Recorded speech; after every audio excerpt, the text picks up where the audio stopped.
Apreciados hermanos, explico la palabra del domingo tercero del tiempo de Adviento. La primera lectura es de Isaías capítulo 61 versículos 1 a 11, la misión del profeta. Nuestro texto hace parte del tercer Isaías, que corresponde a los capítulos 56 a 66 del libro del profeta Isaías. Cuando los exiliados regresaron de Babilonia, no encuentran una situación confortable en la tierra de Israel. La ciudad de Jerusalén cuenta con pocos habitantes y con dificultades la están reconstruyendo. Quienes habían permanecido en la ciudad recibieron con frialdad y hostilidad a quienes regresaron del cautiverio en Babilonia. Cuando reorganizaron la vida de la ciudad, comenzaron las injusticias de los poderosos sobre los débiles y pobres, apareció la corrupción. Muchos de los que habían vuelto del exilio terminaron endeudados y se convirtieron en esclavos de los terratenientes que los explotaban sin escrúpulos.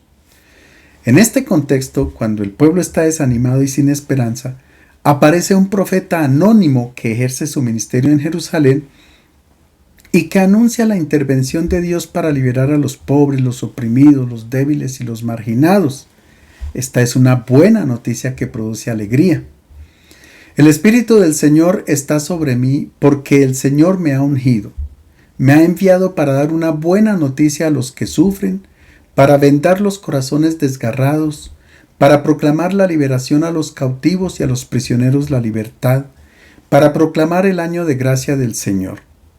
Desbordo de gozo con el Señor y me alegro con mi Dios, porque me ha revestido de ropas de salvación y me ha envuelto en un manto de justicia, como novio que se pone la corona o novia que se adorna con sus joyas.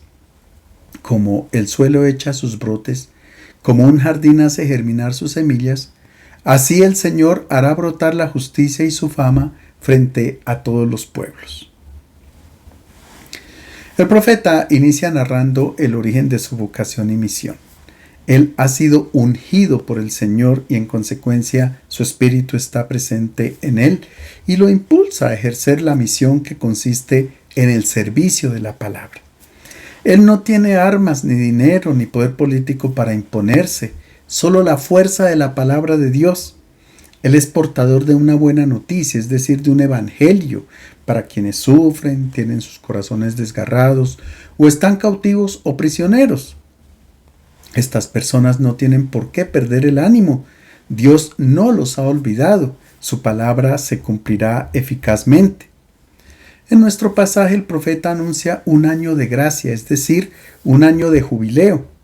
Es una clara alusión a los años sabáticos que los israelitas celebraban cada 7 años y al año jubilar que festejaban cada 50 años, como ordena la ley del libro del Levítico. Estos años eran dedicados a restaurar la situación original de justicia e implicaba que cada uno volviera a su posesión y a su familia. Durante este año también la tierra descansaba, no se cultivaba, sino que las personas se alimentaban de lo que el campo produjera de una manera espontánea. El año jubilar también implicaba la liberación de los esclavos, el perdón de las deudas y la restitución de los bienes y propiedades enajenadas. Los pobres de la tierra esperaban el año jubilar con gozo y alegría. Ellos son personas humildes, sencillas y piadosas, carecen de bienes, de dignidad, de libertad, pero justamente por su condición miserable y de necesidad son los preferidos del amor de Dios. La misión del profeta consiste en anunciarles un tiempo nuevo donde podrán llevar una vida digna. Ante la restitución de la justicia, el profeta entona un canto de alabanza. Desbordo de gozo con mi Señor y me alegro con mi Dios. Estas palabras también las pronuncia María en el Magnificat. Son la expresión de una actitud creyente en la palabra de Dios. Para expresar esta efusión de gozo, el profeta toma la palabra en nombre de Jerusalén y emplea la imagen de las bodas, que es el momento más sublime en la vida de una persona. Me ha revestido de ropas de salvación y me ha envuelto en un manto de justicia, como a un novio que se pone la corona o a una novia que se adorna con sus joyas. Se trata de una bella metáfora que expresa la ternura y el amor de Dios para con su pueblo. Las ropas de salvación cubren las heridas de la violencia. El manto de justicia reemplaza los harapos de los abusos y de las humillaciones, y las joyas sustituyen las cadenas de la esclavitud. La imagen agrícola, como un jardín hace germinar sus semillas, así el Señor hará brotar la justicia, hace referencia a la calidad de vida y a la fecundidad que nacerán como fruto de la acción liberadora y salvadora de Dios. Jerusalén se convertirá en un jardín donde brotará la justicia y su fama se extenderá a todos los pueblos. Jesús de Nazaret interpretó este texto del profeta Isaías como su proyecto de vida y lo convirtió en eje central de su acción pastoral. De acuerdo con el Evangelio de Lucas, cuando él leyó este pasaje en la sinagoga de Nazaret al inicio de su vida pública, exclamó solemnemente: «Hoy, en presencia de ustedes, se ha cumplido este pasaje de la Escritura». Por fin habría llegado el día esperado en que se pondría fin a toda clase de injusticia, de esclavitud, de miseria y de dolor. Sin embargo, aún no se logra la realización plena de esta profecía, pero quien tiene ojos de fe no se desanima frente a la realidad que a veces es cruel y absurda, con sus situaciones dramáticas, sino que de manera optimista cultiva la esperanza y dedica su vida a la construcción del reino de Dios, como lo hizo Jesús de Nazaret.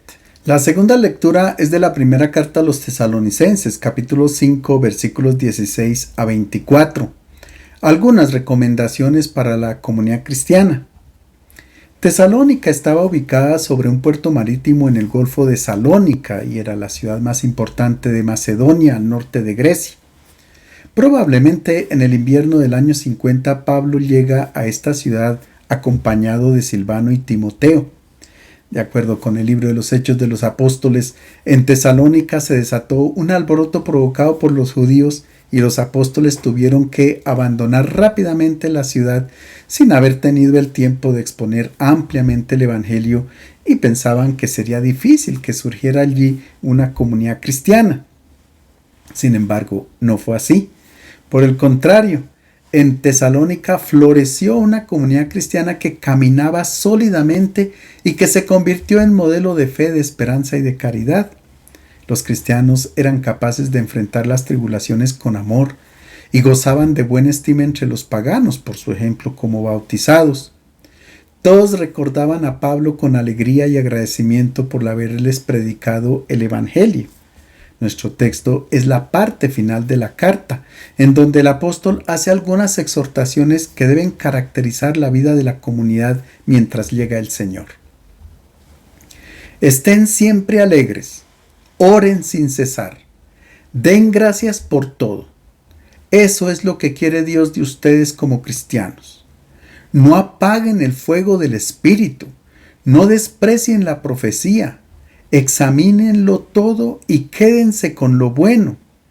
Eviten toda forma de mal. El Dios de la paz los santifique completamente, los conserve íntegros en espíritu, alma y cuerpo, e irreprochables para cuando venga nuestro Señor Jesucristo. El que los llamó es fiel y lo cumplirá. El apóstol exhorta a los tesalonicenses a permanecer siempre alegres. Es que la alegría y el gozo son características de la presencia del Espíritu de Dios en el corazón del ser humano. No se trata del placer que ofrece y exalta el mundo, no. Se trata de la libertad y la felicidad que experimenta el cristiano por la presencia del Señor en su vida. Es por esto por lo que Pablo dice que la alegría verdadera nace de la oración y de la acción de gracias. Pablo también exhorta a los miembros de la comunidad cristiana a que vivan abiertos al Espíritu, apreciando sus dones, es decir, poniendo todos sus carismas al servicio de sus hermanos. Además, el Espíritu es fuente de discernimiento en cada cristiano, porque ayuda a analizar con cuidado y sin prejuicios la novedad de Dios, conservando lo que es bueno y alejándose de toda clase de mal. Si la comunidad vive de acuerdo con estos principios, entonces es santa e irreprensible. Santa quiere decir separada, no en el sentido de un gueto, sino completamente diferente de otros grupos, asociaciones o sectas. Viviendo como propone el apóstol, la comunidad está preparada para acoger en cualquier momento la llegada del Señor. El Evangelio es de San Juan capítulo 1, versículos 6 a 8 y 19 a 28. La presentación y la misión de Juan el Bautista. El Evangelio de Juan inicia con un prólogo donde se habla de la preexistencia de la palabra, que estaba con Dios y que era Dios. Más adelante se dice que esta palabra se hizo carne y que habitó entre nosotros.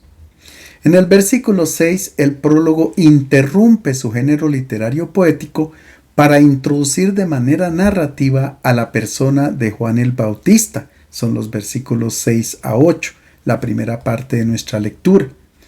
Después del prólogo, el evangelista vuelve sobre la figura del Bautista y lo presenta en diálogo con las autoridades religiosas de Israel, y esta es la segunda parte de nuestro pasaje. En el prólogo, San Juan afirma que todo ha sido hecho por la palabra, no solamente las cosas creadas, sino también los acontecimientos de la historia. Y continúa diciendo, en ella, es decir, en la palabra, estaba la vida, y la vida era la luz de los hombres. La luz brilló en las tinieblas, y las tinieblas no la comprendieron. Esta luz tiene un rostro, es Jesús de Nazaret. Más adelante en el capítulo 8 del Evangelio, Jesús mismo se presenta como la luz. Yo soy la luz del mundo. El que me sigue no andará en tinieblas, sino que tendrá la luz de la vida. La luz es una imagen cargada de simbología que recorre el texto bíblico. Está presente desde el acto creador de Dios. Hágase la luz, y la luz se hizo, y vio Dios que la luz era buena. El orante del Salmo 104 ve a Dios envuelto en un manto de luz. Señor Dios mío, cuán grande eres. Te has vestido de esplendor y de majestad, cubriéndote de luz como con un manto, extendiendo los cielos como una cortina. Y San Juan en la primera carta escribe, Dios es luz y no hay ninguna tiniebla en él. En definitiva, tanto la palabra como Dios y Jesús se identifican con la luz. Una vez que este concepto queda bien definido, el evangelista introduce al personaje que será testigo de la luz. Apareció un hombre enviado por Dios llamado Juan, que vino como testigo para dar testimonio de la luz, de modo que todos creyeran por medio de él. Él no era la luz, sino un testigo de la luz. El Bautista es presentado como un profeta. Es llamado y enviado por Dios para desempeñar una misión concreta, dar testimonio de la luz. Juan el Bautista conoce su identidad y la misión que debe desarrollar en el mundo. El evangelista presenta al enviado de Dios con un nombre concreto, se llama Juan. En hebreo se dice Yohanan, que significa Dios es misericordioso o Dios es amor. La identidad de Juan coincide con su misión. Él mostrará a la persona sobre la cual hay que fijar nuestra mirada para poder contemplar el rostro de Dios, que es amor y solo amor. Si el ser humano fija su mirada sobre los ídolos, nunca podrá conocer el rostro amoroso de Dios. Mientras que en los sinópticos el Bautista es presentado como el precursor, es decir, el que va delante del Mesías, el cuarto evangelio cambia de perspectiva y lo presenta como el testigo de la luz. Ahora bien, ¿por qué para el evangelista es importante este título? Es que al final del siglo I había muchas personas que profesaban su fe en el Bautista. Se consideraban como sus discípulos, incluso en oposición a Jesús. El evangelista se ve en la obligación de aclarar que el Bautista no era la luz, sino quien daba testimonio e indicaba la luz que era Cristo. Juan el Bautista no es la luz porque no tiene la capacidad de eliminar las tinieblas que existen en el ser humano y tampoco puede generar vida. Por tanto, su misión es preparar a la humanidad, concretamente al pueblo de Israel, para que acoja al Señor que va a llegar, porque Él será la luz y la vida. Ahora bien, el testimonio de Juan se fundamentaba en lo que él había visto, no solamente con la mirada física, sino más allá de lo que todos podían ver. Él vio y contempló al Espíritu de Dios que bajaba en forma de paloma y entró en Jesús y se quedó en él. Es que el que lo había enviado a bautizar con agua le había dicho: aquel sobre quien veas que baja el Espíritu y permanezca en él, ese es el que bautiza con Espíritu Santo. Y Juan dice: yo lo he visto y doy testimonio de que este es el Hijo de Dios. El Bautista vio más allá de lo normal, de lo material. Vio al Espíritu de Dios en Jesús.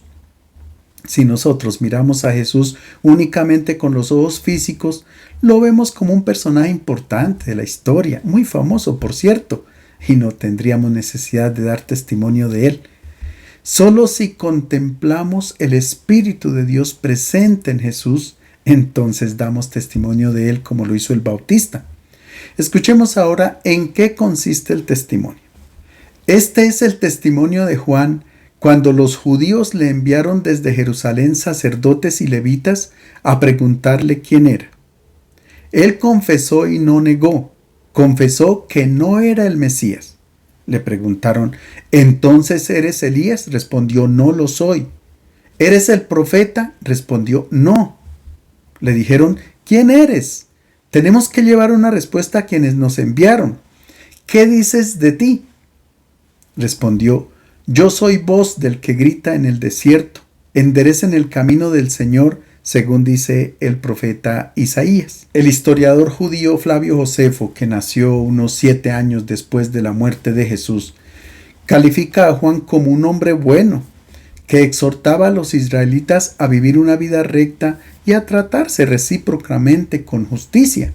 También dice que las multitudes lo escuchaban con entusiasmo porque ofrecía esperanza, a tal punto que muchos pensaban que él era el Mesías.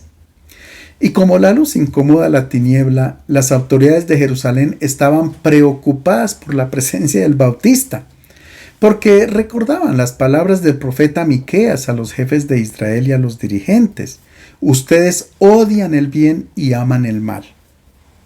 Y Dios dice por medio del profeta Malaquías: he aquí yo envío a mi mensajero, y él preparará el camino delante de mí, y vendrá de repente a su templo el Señor a quien ustedes buscan. Él se sentará como fundidor y purificador de plata, y purificará a los hijos de Leví, y los acrisolará como a oro y como a plata. Estas son palabras muy fuertes para las autoridades religiosas. Y es por esto por lo que ellos envían a una comisión compuesta por sacerdotes y levitas. Los levitas, además de ayudar en el culto, eran encargados de la vigilancia del templo. Si alguien se comportaba mal, lo podían arrestar y castigar. Era importante su presencia en esta comisión, porque si encontraban cosas graves o negativas en Juan el Bautista, de una vez lo podían arrestar y llevarlo consigo para Jerusalén. Esta comisión pregunta al Bautista por su identidad, y él confesó y no negó, confesó que no era el Mesías. La respuesta de Juan está en forma negativa, para evitar cualquier equívoco entre los israelitas. Él dice lo que no es para no ofrecer una falsa identidad de sí mismo. No le interesa el prestigio. Si su identidad fuera equivocada o falsa, tendría que desarrollar una misión para nada coherente con lo que él es. Él sabe que el Cristo, es decir, el Mesías, es otro. Los representantes de las autoridades religiosas insisten con sus preguntas.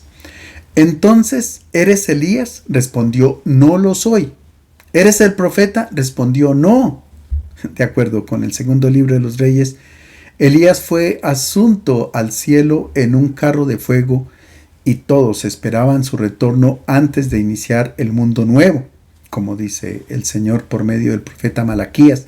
Yo les envío al profeta Elías antes que venga el día del Señor, día grande y terrible. El Bautista niega ser el Elías que esperaban. Tampoco es el profeta. Se trata de una referencia al anuncio hecho por Moisés en el capítulo 18 del libro del Deuteronomio. El Señor tu Dios hará surgir en medio de todo el pueblo a un profeta como yo, a un hombre a quien deberán oír y obedecer. Pues bien, Juan el Bautista niega ser este profeta esperado. Las respuestas en forma negativa son muy importantes porque se dice lo que no se es. Una buena clave para definir nuestra propia identidad, porque cuando decimos todo aquello que somos, entonces el orgullo nos puede ganar y nos lleva a crearnos una falsa identidad. Incluso no somos ni lo que la gente piensa de nosotros, ni lo que quisieran que seamos.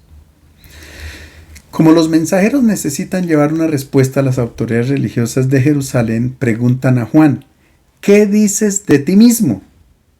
Se trata de una pregunta existencial que nos impacta, porque es fundamental que sepamos definir nuestra identidad y dar una respuesta convincente acerca de nuestra presencia y nuestra misión en este mundo. El Bautista responde, yo soy voz del que grita en el desierto, enderecen el camino del Señor según dice el profeta Isaías.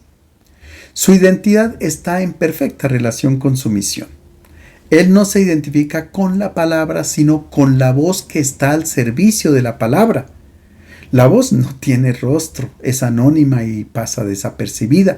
Lo importante es el mensaje que se comprende gracias a la palabra. San Agustín aclara muy bien la distinción entre voz y palabra.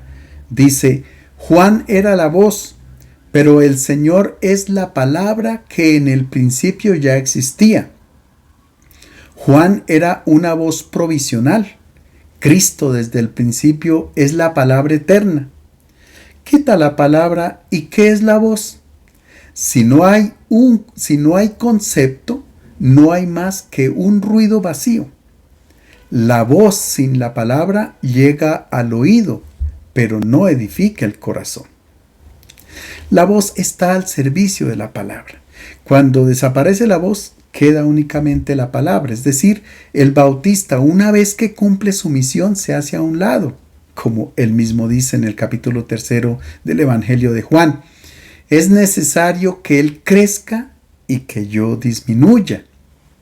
Por estas palabras es por lo que después de San Agustín, la fiesta de nacimiento de San Juan Bautista se celebra el 24 de junio, que corresponde con el solsticio de verano en el hemisferio norte. Solsticio significa que por algunos días pareciera que el sol se detuviera porque su luz se vuelve más débil y los días comienzan a acortarse hasta el solsticio de invierno. En nuestro pasaje, una vez que el Bautista aclara su identidad, envía un mensaje a las autoridades religiosas de Israel. Enderecen el camino del Señor, como dice el profeta Isaías. Desafortunadamente, los líderes religiosos volvieron curvo el camino del Señor. Llenaron la religión, el culto y la vida espiritual de una serie de tradiciones y preceptos humanos tan complicados que obstaculizaron el camino que conduce a Dios. Ellos son los culpables de que el pueblo no tenga una relación directa con su Dios. Hagan recto el camino del Señor. Es una imagen utilizada por un profeta anónimo que anuncia la liberación de los israelitas que estaban exiliados en Babilonia. Dios trazaría un camino recto a través del desierto para que con rapidez regresaran a su tierra. Pero muchos no aceptaron este anuncio de liberación porque ya estaban acomodados en tierra pagana. Solamente un pequeño resto acogió la palabra del profeta y se dejó conducir nuevamente a la tierra de Israel. El Bautista pide a las autoridades religiosas que hagan recto el camino del Señor, que lo liberen de todo aquello que ellos inventaron y de las cargas que impusieron al pueblo, haciéndolo esclavo de la religión. Y ahora escuchemos el significado que Juan da al bautismo que administra.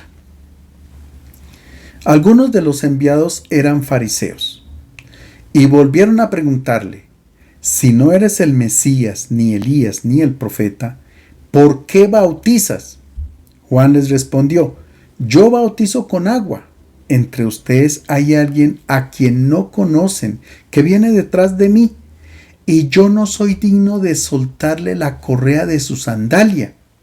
Esto sucedía en Betania, junto al Jordán, donde Juan bautizaba. En aquella época había la creencia de que cuando llegara el Mesías, entre otras tareas, tendría que bautizar.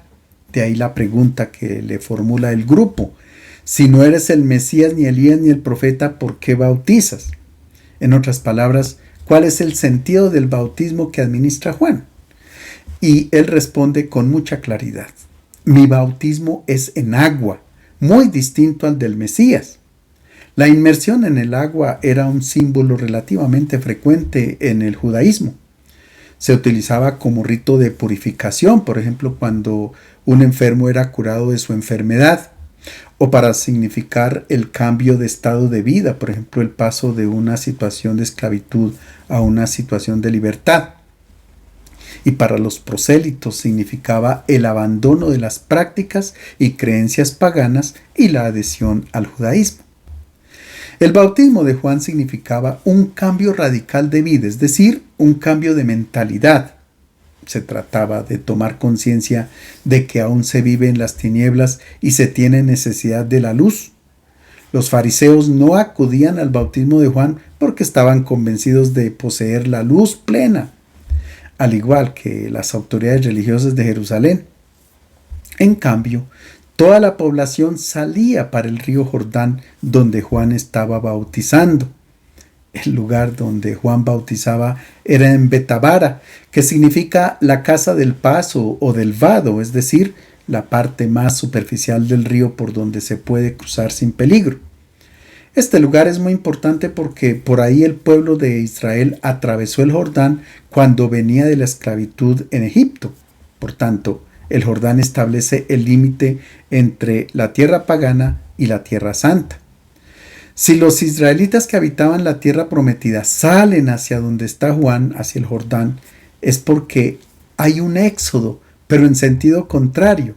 Están caminando hacia atrás para volver a atravesar el Jordán y entrar nuevamente en la tierra santa. Esto quiere decir que en la tierra donde viven, a pesar de ser la tierra de la promesa, aún están en esclavitud. Es necesario el bautismo, es decir, sumergirse en el agua del Jordán, cambiar de mentalidad y acoger la luz. Jesús es la luz que viene a liberar al ser humano de la oscuridad y de la ceguera en que se encuentra. Él bautiza en espíritu, es decir, nos sumerge en la vida divina.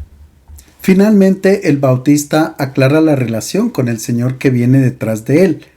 No soy digno de soltarle la correa de su sandalia. No se trata de un acto de humildad, sino que es una imagen que pertenece al ámbito jurídico y por tanto muy conocida por las autoridades religiosas. Se trata de la ley del levirato que encontramos en el libro del Deuteronomio capítulo 25. Esta ley ordena que cuando dos hermanos habitan juntos y uno de ellos muere y no tiene un hijo, la mujer del fallecido no se casará fuera de la familia con un extraño. Será el cuñado quien toma para sí a la mujer para dar descendencia. El primogénito que ella dé a luz llevará el nombre del difunto, para que su nombre no se borre de Israel. Pero si el cuñado se negaba a tomar a la viuda como esposa, entonces el pariente más cercano asumía esta responsabilidad. Cuando esto sucedía, se reunían en la puerta de la ciudad y ante un grupo de testigos se realizaba el rito de la jalizá, que significa descalzar. Este rito consistía en que el pariente más cercano le quitaba la sandalia del pie de quien había rechazado a la viuda y le escupía en la cara, y desde ese momento ese señor pasaba por la vergüenza de ser llamado el descalzado. Esta ley la encontramos aplicada en el libro de Ruth. Tanto la comisión como las autoridades religiosas de Israel entendieron muy bien las palabras del Bautista. Se está haciendo referencia a las relaciones esponsales entre el Señor y el pueblo de Israel. O sea, utilizó la imagen matrimonial. Dios es el esposo e Israel la esposa del Señor.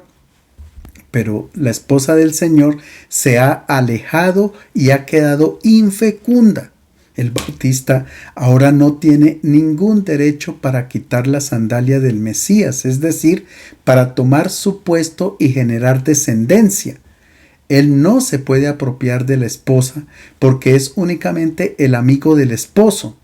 Su tarea es preparar al pueblo, es decir, a la esposa, para que las bodas con el Señor sean fecundas.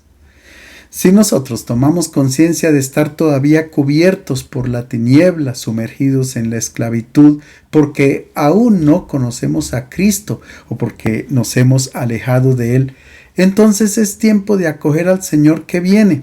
Solo acogiendo la luz podremos entrar en la tierra de la libertad, en el reino de Dios. Les deseo un feliz domingo.